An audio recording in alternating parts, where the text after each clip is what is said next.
नमस्कार साथियों। आज से करोड़ों वर्ष पहले जिस धरती पर हम रहते हैं वहां डायनासोर का राज हुआ करता था। तो ऐसी क्या घटना हुई जिससे ये खूंखार बड़े और भयानक जानवर एक साथ विलुप्त हो गए। इनकी एक भी प्रजाति देखने को नहीं मिलती है। तो इस वीडियो में हम इसी पर बात करने वाले हैं कि एक सी क्या घटना हुई जिससे डायनासोर का पूर्णतः विनाश हो गया। Audio Jungle. डायनासोर, जिसे यूनानी भाषा में बड़ी छिपकली, संस्कृत भाषा में भयानक छिपकली और हिंदी भाषा में भीम सरट कहा जाता है। वैज्ञानिकों के अनुसार डायनासोर की अब तक कम से कम 1000 प्रजातियां होने का वर्णन किया गया है।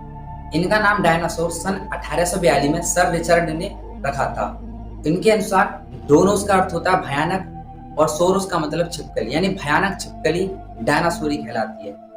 इन्होंने धरती पर कम से कम 14 करोड़ वर्ष तक अपना राज्य किया था, यानी अपना जीवन व्यतीत किया था। अब बात करते हैं कि ये टॉपिक इतना इम्पोर्टेंट क्यों है। क्योंकि दुनिया में जो सर्वाधिक किताबें बिकी हैं वो अधिकतर किताबें डायनासोर पर ही आधारित हैं, और इसके अतिरिक्त जुरासिक पार्क जैसी मूवियों ने इसे विश्व में और भी अधिक लोकप्रिय बनाया था। जिस तरह हम कलयुग में रहते हैं तो डायनासोर का भी एक युग था जिसे हम स्वर्णिम युग या मीसोजोइक युग भी कहते हैं। ये डायनासोर की एक बेसिक इंफॉर्मेशन थी। अब बात करते हैं कि किस तरह इनका पूर्णतः विनाश हो गया। आज से लगभग 6.5 करोड़ साल पहले जिस धरती पर शुद्ध वातावरण, घने जंगल और ठंडी जलवायु हुआ करती थी और उन पर राज करते थे डायनासोर। डायनासोर के अतिरिक्त एक और जानवर था जो कि बहुत ही महत्वपूर्ण था, मैमल्स। अब मैं क्यों बोल रहा हूँ मैमल्स? मैमल्स ही हमारे पूर्वज हुआ करते थे जिन्हों से आज हमारा जीवन संभव हुआ है। ये जानवर अन्य दिनों की तरह अपना जीवन व्यतीत कर रहे थे, लेकिन ये एक बात से अनजान थे कि इनका सर्वनाश करने के लिए एक एस्ट्रोनॉइड ब्रह्मांड में किसी पिंड से टकराने के बाद पृथ्वी की ओर बहुत गति से बढ़ रहा है। वो आकाशीय पिंड, वो एस्ट्रोनॉइड इनके सर्वनाश को लिख चुका था और प्रति सेकंड पृथ्वी की ओर बहुत ही स्पीड से आ रहा था। वो एस्ट्रोनॉइड जो ब्रह्मांड में किसी अन्य पिंड से टकराने के बाद पृथ्वी की ओर बढ़ रहा था, प्रति सेकंड उसकी स्पीड इतनी तेज हो रही थी कि वो सेकंडों में ना जाने कितने किलोमीटर की दूरी तय कर रहा था।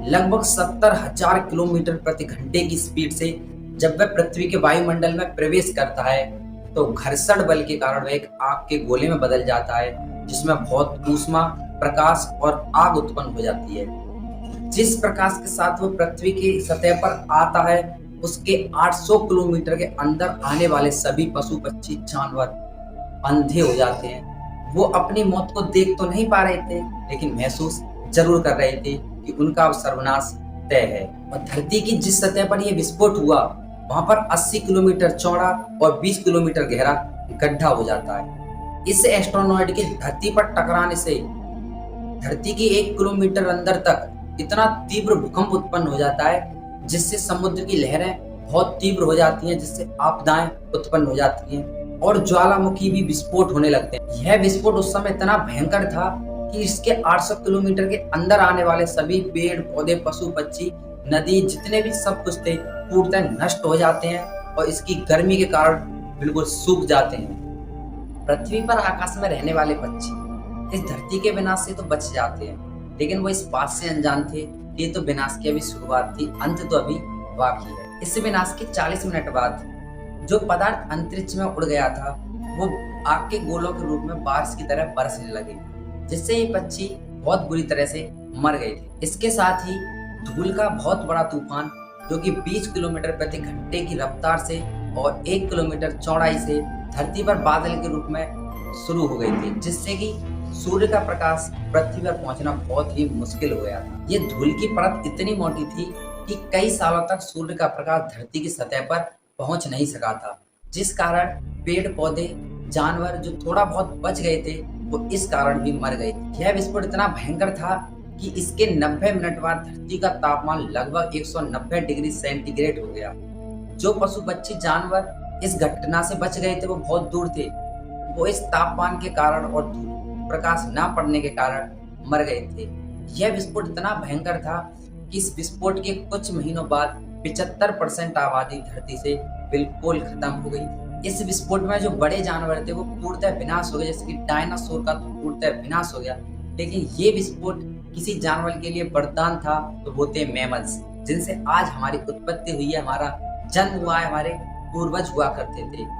यह विस्फोट इतना भयंकर था कि इसने डायनासोर समेत अन्य जानवरों का 75% पूर्णतः विनाश कर दिया था और हमारे लिए एक वरदान के रूप में भी शुरू हुआ था। तो इस तरह आप ये भी कह सकते हैं कि हमारे विनाश के बाद भी कोई एक जानवर अपने जीवन को आगे बढ़ाने के लिए तैयार बैठा है। अगर आपको वीडियो समझ में आई तो वीडियो को लाइक, चैनल को सब्सक्राइब जरूर करें और कमेंट में ये जरूर बताएं कौन सा पार्ट आपको नहीं पता था या कुछ भी एक बात जो मुझे गलत हो गई तो कमेंट में बताकर जरूर जाएं।